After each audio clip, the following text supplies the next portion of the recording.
Hola, clase. Before we left for spring break, I read the first Skippyjon Jones book to you. It's my most favorite thing to do with first grade. So I brought all of my Skippyjon Jones books home with me, and I'm going to read one to you each week. And I hope that everyone is doing well. I love you all, and los echo de menos mucho. I miss you all very much. Oh, and shout out to my kids for helping me with this video. Hope to see you soon. Adios. Skippyjon Jones, Class Action by Judy Schachner. Skippyjon Jones was just dying to go to school. And nobody, not even his mama, was going to stop him. But she did, by the scruff of his neck. "School is for the dogs," stated Mama Junebug Jones emphatically. "They're unruly and drooly," she added dramatically. "Just listen to that barking. Those hounds sound ferocious.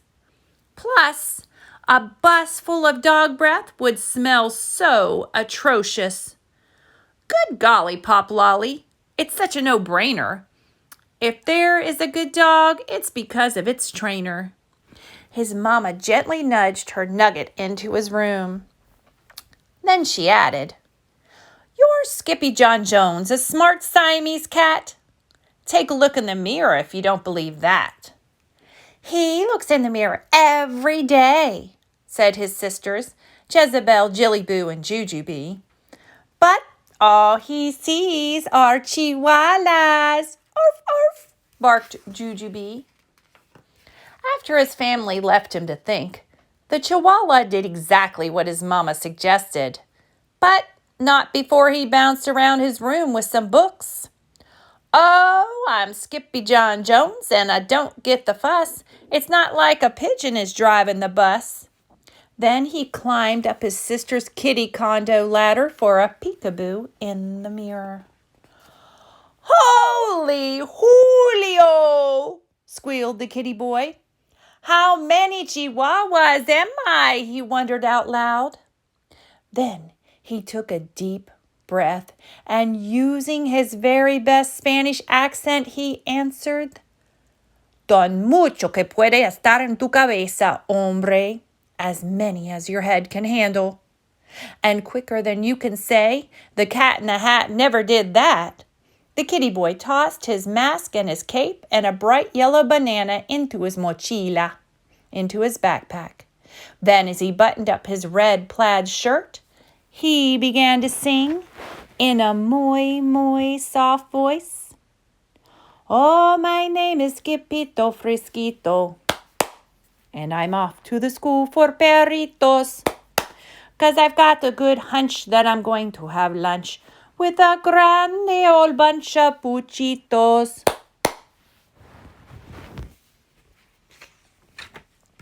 Just across the hall, Mama Junebug Jones and the girls were doing a little homework of their own. "Listen here, messy missies," said Mama. "How are you supposed to clean your kitty condo without your ladder?" "Skippyjon Jones has it," said the sisters. "What for?" asked Mama. "So he can see the chihuahua in the mirror." The chihuahua, however, was already in his closet, boarding a bus for school. But the kitty boy wasn't the only chihuahua on board. His old amigos, los chimichangos, were going to school too. "Thank dog you made it, dude," exclaimed Don Diego, the biggest of the small ones. "Si, Skippito," panted Poquito Tito, the smallest of the small ones. "We need your help con el bulito." "Without a doubtito," declared El Skippito. "But why do you need my help with the bully?" "Because he is a perro mezquino," declared Don Diego, "who barrenas around la escuela en la tasalita." "He spins around the school in a teacup?" exclaimed the kitty boy in shock. "Si, dude," added Don Diego. "He growls and howls and wears a suerte de lana también." "Not the wool sweater," said Skippito. "Uh-huh," agreed Poquito Tito, trembling. "He is a woolly bully." There wasn't a dog worth his biscuits who didn't fear the woolly bully, so it wasn't a surprise when a potent puff of panic poofed out the gatito's tail. And all that puffiness inspired the puchitos to sing, "Oh, puffy, puffu, puffito. We know who can do it, Skippyjo. Let's unravel his sweater and knit something better. We'll show that old woolly bullito." But there was no turning back now. The doggies had arrived at school. A moment later, the principal, a poodle with very high standards, appeared with a bucket of balls and a whistle. First she blew, and then she threw. "Go, fetch," barked Mrs. Bagelot. Then every dog, big and small, chased a ball down the hall and into their classrooms. Except for Skippyjo. He got carried along by the river of rovers and landed in art class, where he drew his best ever double doggy doodle. "I've never seen a puppy do that before," said Mrs. Houndler, the art teacher. Then he trotted over to the music room and bayed like a beagle for the canine chorus. "Oh, wow!" woofed Mr. Muscletuff. "What a pair of ears!" After music came math, where Skippy stunned Mrs. McDruller with his counting skills. "Uno, dos, tres, cuatro, cinco, siete, once. 1, 2, 3, 5, 7, 11. At the bell, the amigos followed their noses into the library. Not even a bowl full of frijoles smelled as delicious as the scent of books waiting to be read. "I like libros," declared El Skippito Fresquito, the great readerito. "I like books too," whispered Leonora Lapsitter, the librarian, from behind the bookcase. The kitty boy was the last to leave the library, so he had to race over to French class with Monsieur Fusé. "Can you say cheese?" asked the teacher. "Oui, oui," said the poodles. "Fromage." "Si, si," said Skippyjo. "Queso." "Queso cabeza," shouted the chimichangos from the rear of the room. "I'm not a cheesehead, chimichangos," chuckled the gatito. "I am a chihuahua." The poodles were tickled pink to have Los Puchitos in Class A with them. And Los Puchitos wanted to share what they had learned with their amigo. Zozy Pitos sang, "Comme si, comme ça, comecito. We have something to tell you, Skippyjo. When the putos said we, they really meant si. So don't look for a red hydranito." After his French class, Los Muchachos took a pass on obedience class, deciding instead to nap inside the warm case with the golden trofeos. "I'm not good at following rules," confessed the kitty boy. "What dog is, dude?" quipped Don Diego. But just then, the gatito heard a gut-gurgling growl that shook the entire escuela, perhaps the whole planeta. "Holy heartburn!" hollered Skippyjo. "Was that my tummy?" "No, that is the bellow of the woolly bullito," said Poquito Tito with a shiverito. The gruesome grumble grew louder, and along with it came the rattle and plink of the terrible tasalita. It was spinning wildly right under his nose, circling like a polka-dotted shark. "Ándale!" declared Don Diego. "Get out your duds, dude." But Skippyjo was too frozen with fear to unpack his mochila, so his amigos did it for him, helping to change their chico into El Skippito Fresquito, complete with mask, cape, and banana. "Why the plátano, dude?" asked Pintolito. "It's my snackito," replied the gatito. "Will you share it with me and Tito?"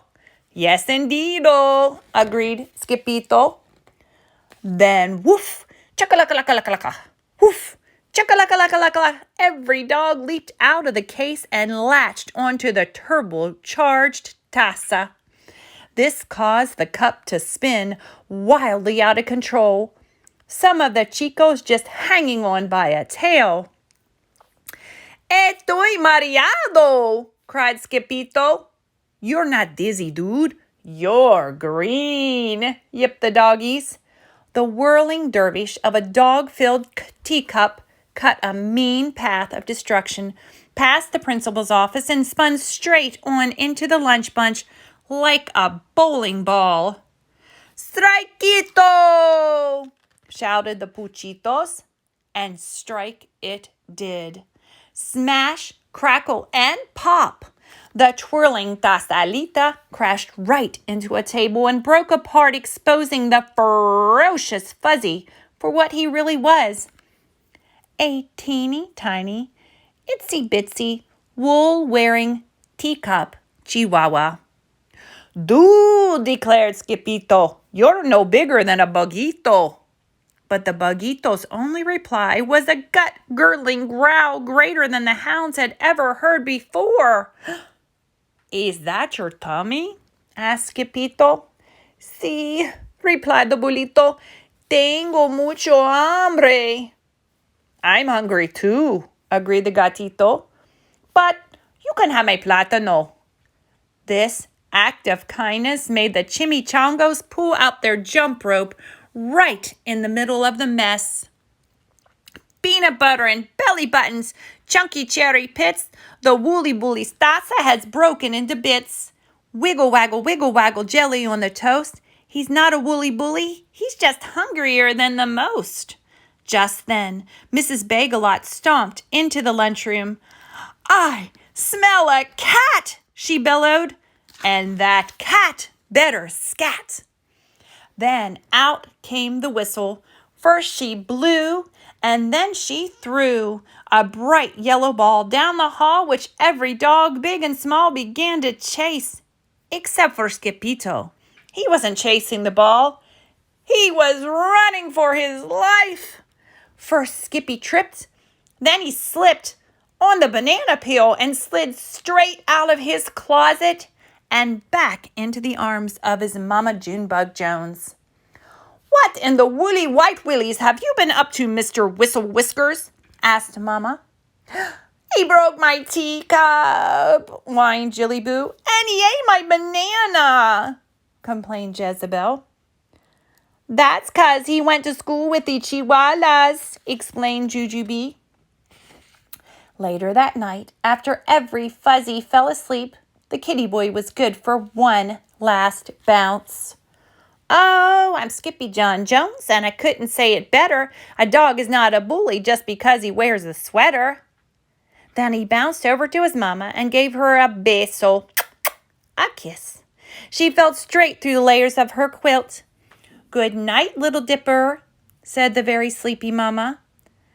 "Good night, Mama," said the very sleepy kitten.